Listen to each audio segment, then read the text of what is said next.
శక్తి, ఇలా జరుగుతుందని నేను అస్సలు ఊహించలేదురా.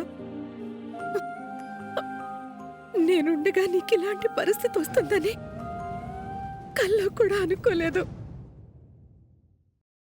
నన్ను క్షమించరా.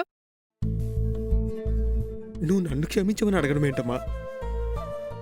నా విషయంలోనే కాదు, ఎవరి విషయంలోనైనా సరే నీ నుంచి ఎప్పుడు క్షమించు అనే పరిస్థితి అస్సలు రాకూడదమ్మా.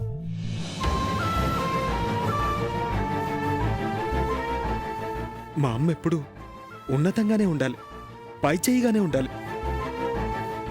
నేనొచ్చే వరకైనా ఓపిక పట్టకుండా అందరి ముందు తప్పెందుకు ఒప్పుకున్నా? నేనొచ్చే వరకు ఆగితే నీకీ పరిస్థితి రాకుండా ఏదో ఒకటి చేసుండేదాన్ని కదా.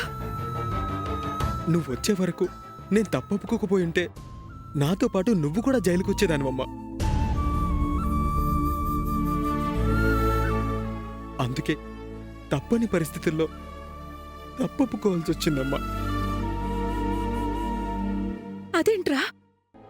అవునమ్మా, నేను తప్పు చేసినట్టు నీ నోటితో చెప్పిన సాక్ష్యానికి సంబంధించిన వీడియో ఆ వాసుదేవ్ దగ్గరుందమ్మా. ఆలస్యమైతే మీడియా ముందు ఆ సాక్ష్యం పెట్టేవాడు. అప్పుడు నీకు కూడా ఎలాంటి పరిస్థితే వచ్చేదమ్మా.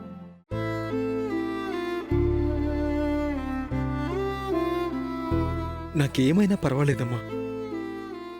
నువ్వు చిన్న మాట కూడా పడ్డానికి వీల్లేదు, చిన్న మచ్చ కూడా నీ మీద పడ్డానికి వీల్లేదు. నువ్వు ఈ సిటీకి మేయర్వమ్మా. నువ్వే తప్పు చేయనప్పుడు నేను చేసిన తప్పుకి నిన్నెలా శిక్ష అనుభవించేలా చేస్తానమ్మా. రే, ఈ సిటీకి నేను మేయర్ని. అంతకంటే ముందు నేను నీకు అమ్మన్రా. కొడుకిలా జైల్లో ఉంటే నీ తల్లి మనసు ఎలా తట్టుకోగలదు? నీ విషయంలో నేను సరిగా ఆలోచించలేకపోయాను. నీ పట్ల నేను బాధ్యతగా ప్రవర్తించలేకపోయాను.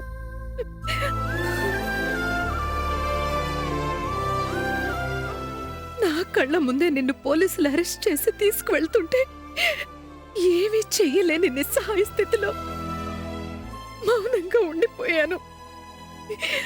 నా మేయర్ పదవి కూడా నిన్ను అరెస్ట్ చేయకుండా ఆపలేకపోయింది. ఐఎమ్ సారీరా. అమ్మా, నేను జైల్లో ఉన్నా కూడా నువ్వున్నావన్న ధైర్యంతో ఉన్నానమ్మా. కానీ నువ్విలా బాధతో కన్నీళ్లు పెట్టుకుంటే నాకు భయంగా ఉందమ్మా. వద్దమ్మా, ఏడవకమ్మా. శక్తి, నువ్వు బయటకొస్తా, ఈ అమ్మ నిన్ను బయటికి తీసుకొస్తుంది. నిందితుడిగా కాదు, నీ మీద పడిన నింద, నీ మీద పడిన మచ్చ తొలగిపోయి స్వచ్ఛంగా బయటకొచ్చేలా చేస్తాను.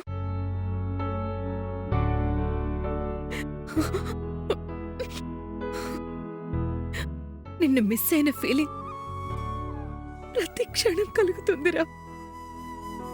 నువ్వు బయటకొచ్చే వరకు నిన్ను చూడకుండా ఉండాలంటే ఈ అమ్మ మనసు తట్టుకోలేకపోతుందిరా. అమ్మా, అలాంటి వాళ్ళది నిజమైన ప్రేమ కాదు, అది వ్యామోహం. ఎగ్జాక్ట్లీ చిన్నత్త, నిజంగా ప్రేమించుకున్న వాళ్ళు అలా చేయరు. ఎంత మనసు విరిగిపోతే కన్న కూతుర్ని పట్టుకొని మా దృష్టిలో చచ్చిపోయా ఉంటుందా తల్లి? అది సరే అమ్మా, తన కూతురుతో తన మాట అనేటప్పుడు ఆమె మాటల్లో వ్యథ, కళ్ళల్లో బాధ గమనించావమ్మా? పెద్దబాబుకు బర్త్డే విషెస్ చెప్పు కూడా వెళ్ళాం కదా. ఊరికే ఎలా కాలిపోతుంది? మంట పెడితేనో పడితేనో తగలబడుతుంది.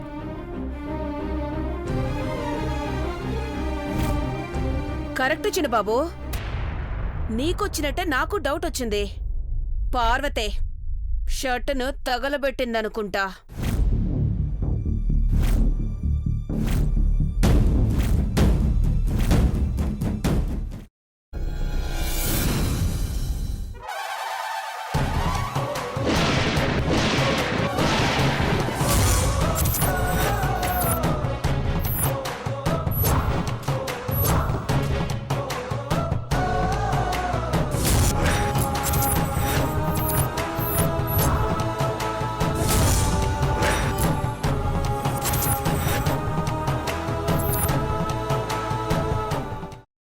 వేసుకున్న తర్వాత పొట్టు తీసేసి చాప్ చేసి పక్కన పెట్టుకోవాలి. ఒక ప్యాన్లో కొద్దిగా నూనె వేడి చేసి అందులో ఆవాలు, మినప్పప్పు, శనగపప్పు, కరివేపాకు, సన్నగా తరిగి పెట్టుకున్న ఉల్లిపాయలు వేసుకుని 1 నిమిషం పాటు వేయించుకోవాలి. ఆ తర్వాత కాల్చి కట్ చేసి పెట్టుకున్న వంకాయని కూడా అందులో వేసుకుని బాగా మిక్స్ చేసి బౌల్లోకి ట్రాన్స్ఫర్ చేసుకుని అందులో తగినంత చిక్కటి పెరుగు లేదా పల్చటి పెరుగు వేసుకుని మిక్స్ చేసి అన్నంతో కానివ్వండి, చపాతీతో కానివ్వండి సర్వ్ చేసినా చాలా బాగుంటుంది.